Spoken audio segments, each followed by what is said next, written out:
Dennis, let's fire up Hurricanes and Cons. We haven't talked enough Canes today. They're in the middle of the playoffs. But to play great defense, you need one thing above all else. That starts with a W. Confidence. Hurricanes and Cons. We are in the lull, the quiet between the storms, if you will. A couple nights ago, the Canes took a 2-0 lead over New Jersey. They 2 wins at home to open the series. Tomorrow, the Canes will be playing in New Jersey in Game 3. What are you most confident in? What are you most concerned about when it comes to the Carolina Hurricanes in this first round series? Hurricanes and Cons, get it? As always, we start with the bad news first. Get it out of the way. Concerns. Dennis, what's your concern for the Carolina Hurricanes? My concern is the same one I had going into the playoffs or one of my concerns. Can Freddie hold up? With all these consecutive starts, we saw it last year as the playoffs progressed that he wore down. Tomorrow will be his 4th straight start.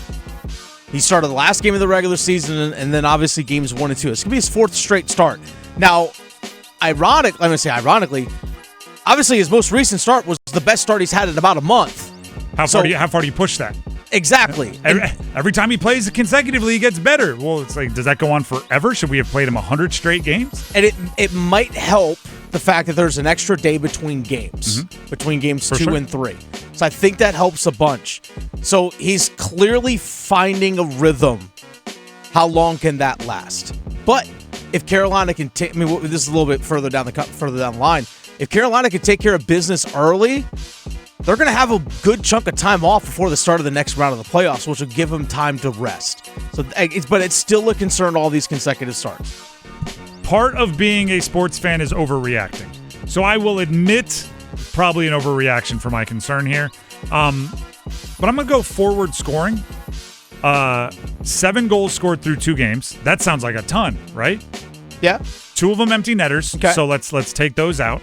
That leaves 5 goals scored in non-empty netter situations.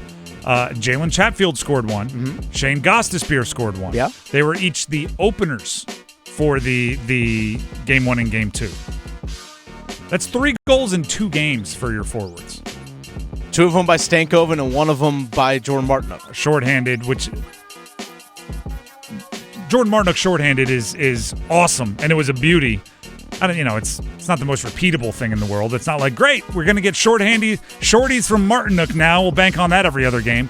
Like, it is kind of a, eclipse, a shooting star. It was awesome. We saw it, but, you got to wait 66 years to see Halley's Comet again. I just want more. I don't think it's crazy to ask for more scoring production from the guys that are on your roster to score.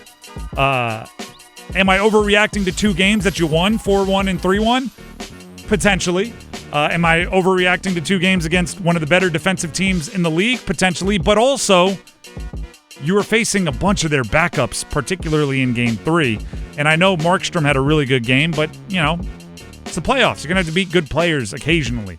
I just want more scoring from the forwards. And I am kind of looking at the top line specifically, but I'm not going to, because I do think Hall, Kokoniemi, Svechnikov have played really well, even though they maybe haven't scored a ton. So I'm looking at Aho, Jarvis, Blake. Be a top line. Go score a bunch of points. Have fun. Be aggressive. Shoot. Aho can't have another game with 0 shots on goal. Game 2, he had 0 shots on goal. No harm, no foul. You won it anyway. But you're Sebastian Aho. Puck's on net, bud. What's your confidence for the Carolina Hurricanes? It actually ties into your concern. Oh, really? Those top guys are going to get going. So if the fact that you have your depth scoring is supplementing you now, when the top guys get going, it's only going to help. And I think that's the beautiful thing, is that if you want to win a cup, you have to have depth scoring at some point carry you at different times. Your top scorers aren't always going to be there because they're always going to get the tough matchups, and teams are going to try and clamp down on those top players. So you need the depth scoring in order to help carry you through a cup. Whether it's winning you a couple games early in a series or early in the playoffs, eventually those stars will get going, and that's the thing that gives me confidence, is because we saw late in the season, Aho, Blake, Jarvis, that line was cooking. Yep. And it's going to come. It's going to come for those guys. But don't forget, Sebastian Aho had a big-time assist on that first goal in game number 2 by Shane Gostisbehere. those guys are eventually going to get going. What was it, earlier today when we were talking with, Brian Henson, who coached Jalen Walker in high school. And I asked him about Jalen Walker being seen as a tweener. And he was like, I'd choose to look at it differently. I say he's a Swiss Army knife, right? He's versatile. He's not a tweener, something between a linebacker and an edge rusher. He's a versatile guy that can do both. It's like I said, like, oh, right, you need a better publicist. That's what just happened there. I'm going like, hey, top line isn't scoring. Little concerned. Dennis is like, you need a better publicist. If you want anybody to not be scoring, you want the guys that are most confident to get it back going, right? If you're playing, the early 2000s Lakers and you're winning games and Kobe's not scoring, it's like, well, Kobe's gonna score, so no concern. Dennis just had a better publicist on the info than I had. Better spin zone. My confidence, I like their attitude right now. I think their heads are in a really good spot. Mm-hmm. Business-like, right? Get in, get the win.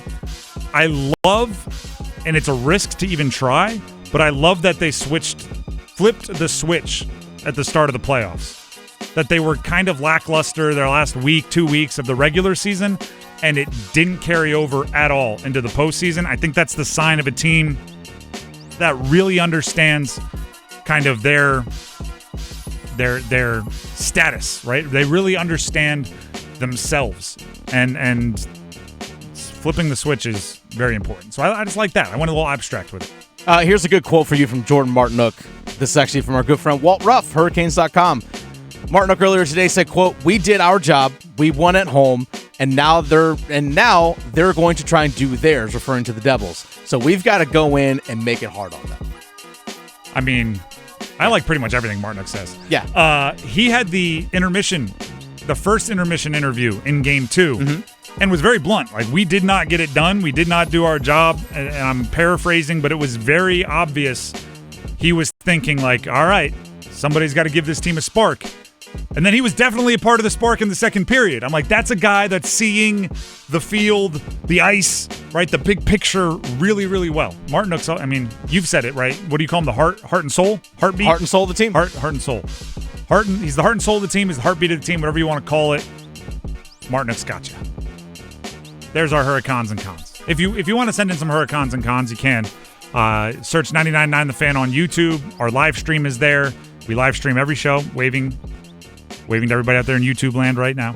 If you head into the comments, you can let us know your Hurricanes and Cons. By the way, your concern about scoring, Robert says, "I don't think you're overreacting to." Hey, that is, Robert, you're one of my favorite listeners, because that's usually, and rightfully so, right? I completely admit that part of being a fan is overreacting, and also sometimes because I'm so deep in coverage and I check every stat.